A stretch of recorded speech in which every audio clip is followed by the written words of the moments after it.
Hello friend, Radhe Radhe. तो आज मैं जो बना रही हूँ, आटा नूडल बना रही हूँ, तो इसकी फुल रेसिपी मैं आप लोगों के साथ शेयर करूँगी।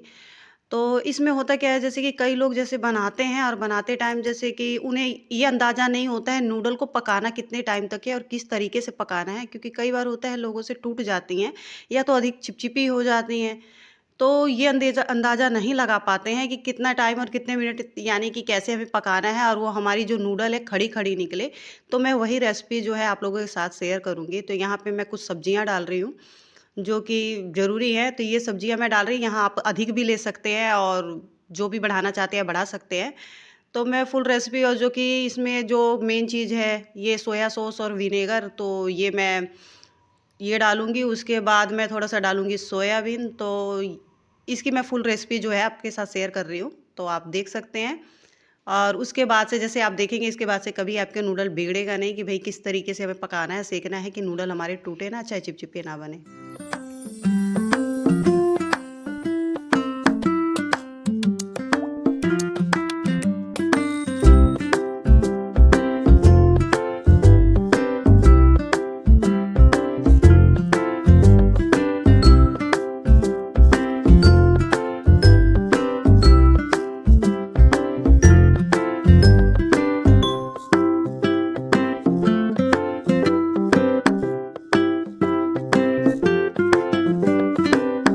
तो यहाँ पे सबसे पहले हम क्या करेंगे, पानी गरम करेंगे। तो यहाँ पानी को हमें एकदम खौलाना है, जैसे कि गरम हो जाए, धुआँ उठने लगे। तो इसमें हम जब पानी को गरम करेंगे तो उसमें हल्का-सा आप नमक डाल सकते हैं और उसके बाद डालेंगे इसके अंदर जो ज़रूरी है, वो रिफाइंड ऑयल।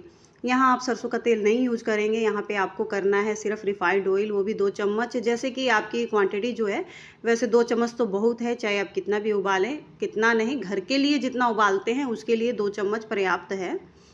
और जो बड़े पैमाने में बनाते हैं उनकी तो बात दूसरी है कि भई उन्हें क्वांटिटी के अनुसार लेना पड़ता है, पानी भी और सामान भी।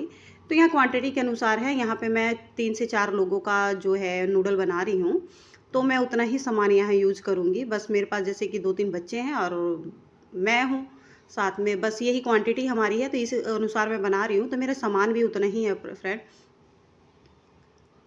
तो यहाँ हम जैसे कि जो भी सब्जियां हैं, आप यहाँ पे सब्जियां जो भी आपको, जैसे कि अब इसमें गाजर वगैरह भी डल जाती है, तो अगर आपके पास है वो डालिए, आपके पास पनीर है तो पनीर डाल सकते हैं आप। तो यहाँ पे जो है मैं नॉर्मल तरीके से बना रही हूँ। यहाँ जो मुझे बताना वो है कि जैसे कि मेरे बहुत सारे यूज़र हैं, जो कि मेरे फ्रेंड हैं जिन्हें नूडल को पकाना नहीं आता, जो कि नूडल उन लोगों से ढंग से निकलती नहीं है, या तो वो नूडल टूट जाती है या फिर वो कच्ची रह जाती है या तो फिर वो चिपचिपी हो जाती है इतनी ज़्यादा कि उनकी चाउमीन जो है ना एकदम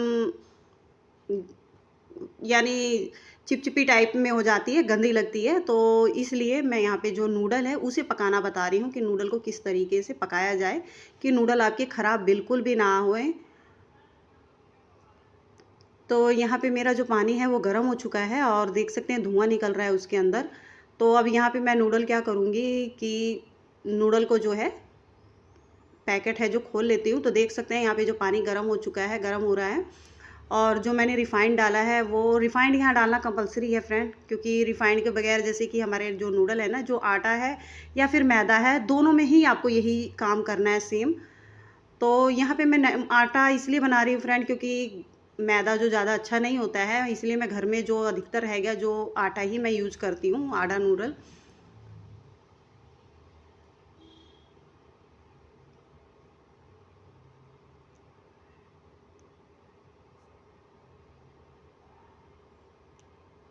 तो यहाँ पे हम जो है इसे सावधानीपूर्वक निकाल लेंगे, क्योंकि बहुत ही नरम होती हैं ये, और एक तो आटा की है तो बहुत जल्दी टूटती है।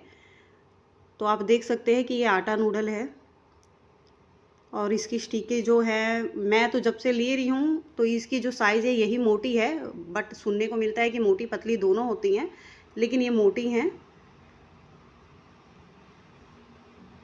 अगर फ्रेंड मोटी और पतली से कोई फ़र्क नहीं पड़ता, अगर आपके उबालने का तरीका जो परफेक्ट रहेगा तो आपकी नूडल कभी भी बनने में ख़राब नहीं होएंगी। तो आप यहाँ पे जैसे कि जो तरीका मैं अपना रही हूँ उस तरीके से अगर आप बनाते हैं तो आपकी नूडल कभी ख़राब नहीं होएंगे।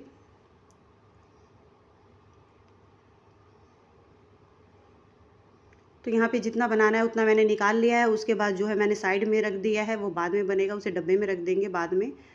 ताकि ख़राब ना होए। तो यहाँ पे जो पानी देख सकते हैं, मेरे पानी में से जो धुआँ निकल रहा है। अब यहाँ पे मैं जो नूडल को है अच्छी तरीके से इसमें डाल दूँगी, क्योंकि बर्तन उतना बड़ा नहीं है तो ये पूरा नहीं जाएगा। तो यहाँ पे इसको भी तरीका देखिए आपको बताते हैं, क्योंकि अक्सर मैं इसी बर्तन में ही मैं जैसे कि नूडल बनाती हूँ।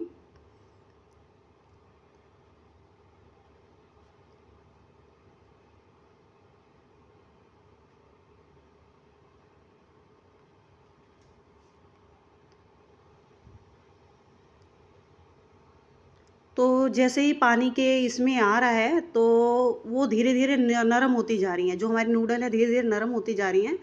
तो हमें इसके साथ ज़ोर-ज़बरदस्ती करके अंदर नहीं डालना है। तो देख सकते हैं धीरे-धीरे जैसे ही वो गलेंगी तो ये नरम होती जाएँगी और खुद ब खुद एडजस्ट हो जाएँगी और सारी नूडल इसके अंदर ही आ जाएँगी। मैं आपको अभी दिखाती हूँ। तो मैंने कुछ पहले डाल लिए हैं, कुछ अभी फिर वो भी डाल दूँगी। तो मैंने यहाँ पे सारे नूडल डाल के गला लिए हैं। तो उसी तरीके से धीरे ही धीरे फ्रेंड आपको, जैसे कि क्योंकि पानी गर्म है, तो यहाँ पे गर्म पानी में डालने के बाद फ्रेंड आपको सिर्फ 5 से 10 मिनट, 10 मिनट बिल्कुल भी नहीं जाना है, आपको 5 मिनट तक के ही उबालना है बस। क्योंकि पानी इतना गर्म था कि भई पानी में जाते ही नूडल अपने आप ही सेट होना चालू हो गए। और उसके बाद 5 मिनट तक थोड़ा-सा इसलिए मैं कह रही हूँ, क्योंकि जो इसके अंदर जो जैसे कि नूडल कई होते हैं ना कि कच्चे रह जाएँगे, तो वो बिल्कुल नहीं रहेंगे। तो सिर्फ 5 मिनट, उससे ज़्यादा नहीं। अगर थोड़े बहुत कच्चे भी हैं तो कोई फ्रेंड बात नहीं, क्योंकि ना वो जब हम उसे पकाएँगे, जब हम कढ़ाई में भूनेंगे, वो तब पूरा जैसे कवर कर लेगा।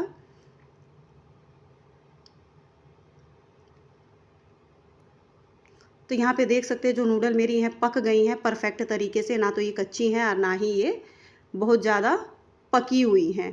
तो इसे सिर्फ मैंने 5 मिनट उबाला है। देख सकते हैं किसी भी तरीके से उठाओ, नूडल सारी की सारी खड़ी-खड़ी हैं, कोई भी नूडल यहाँ टूटी नहीं है, कोई चिपचिपी नहीं है। तो ये इसलिए है फ्रेंड, क्योंकि यहाँ पे जो हमने रिफाइंड डाला था ना, उसने इसको मुलायम कर रखा है, इस वजह से। अब इसको निकालने का भी तरीका मैं आप लोगों को बताती हूँ। जैसे कि कई बार होता है, फिर वहाँ पे तो ठीक हो जाता है लोगों का, फिर यहाँ पे गलत हो जाता है। तो ये पूरा प्रोसेस है जो मैं नूडल को बनाने का वो तरीका बता रही हूँ। फिर यहाँ पे मैंने क्या किया है, दूसरा बर्तन, जैसे कि मैं वैसे तो सिंक में ले जा सकती थी, बट यहाँ मुझे दिखाना था, आप लोगों को अच्छी तरीके से बताना था। तो मैंने यहाँ नीचे बर्तन रख लिया, जो बर्तन का जो गर्म पानी है उसे छानने के लिए। और यहाँ जालीदार आप कुछ भी बर्तन यूज कर सकते हैं।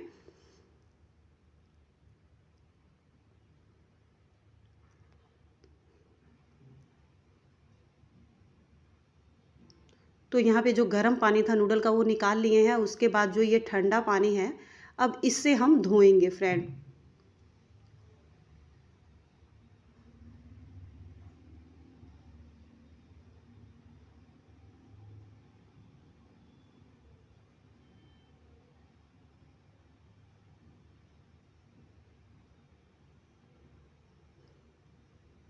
अब इसे ठंडे पानी से हल्के हाथों से धोना है, ना कि इसके साथ थोड़ी सी ज़ोर ज़बरदस्ती करनी है। बिल्कुल हल्के हाथों से उसे उठाते हुए। तो देख सकते हैं, तो यहाँ नूडल जो मेरे काफ़ी परफेक्ट हैं, जो कि बिल्कुल भी टूटे नहीं हैं और ना ही ये चिपचिपे हुए हैं। जिस तरह चाहिए बिल्कुल उसी तरीके से हैं।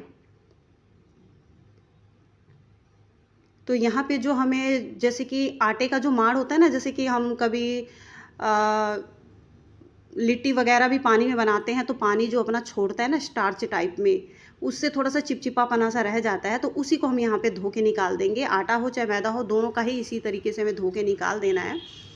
क्योंकि उससे, जैसे कि अगर आप कुछ देर छोड़ भी देते हैं, तो ये चिपचिपापना नहीं आएगा। अगर आप नहीं धोते हैं, तो इसके अंदर चिपचिपापना जो है वो आ जाएगा। तो रखने के बाद भी आपकी जो चाउमीन है वो थोड़ी-सी स्टिकी सी हो जाएगी। तो यहाँ पे हमें क्या करना है, हल्के हाथों से थोड़ा-सा रिफाइंड लेके,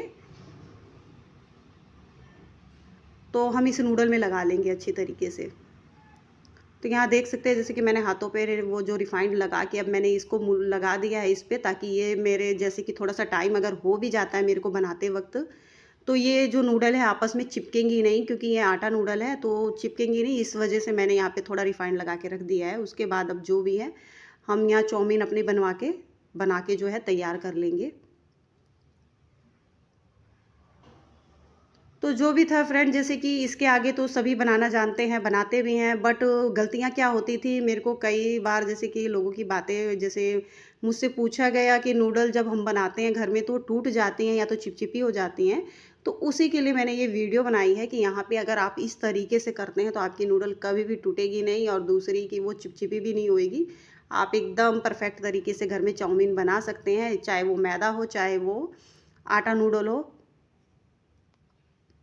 अगर आप घर पे बना के खाते हैं, बच्चों को खिलाते हैं, तो मेरी तो यहाँ पे राय यही होगी कि आप आटा नूडल ही बना के खाएँ, क्योंकि वो सेहत पे भी ज़्यादा वो नहीं पड़ेगा, जैसे ख़राब नहीं होगी। जैसे हम मैदा नूडल जैसे कि बार-बार मैदा खाओ तो थोड़ा-सा सेहत पे वो पड़ता है बच्चों की, क्योंकि पचने में थोड़ी-सी प्रॉब्लम होती है। तो यहाँ आटा नूडल है जो परफेक्ट है, आप उसे डेली यूज़ भी कर सकते हैं, बच्चों को खिला सकते हैं, कुछ भी।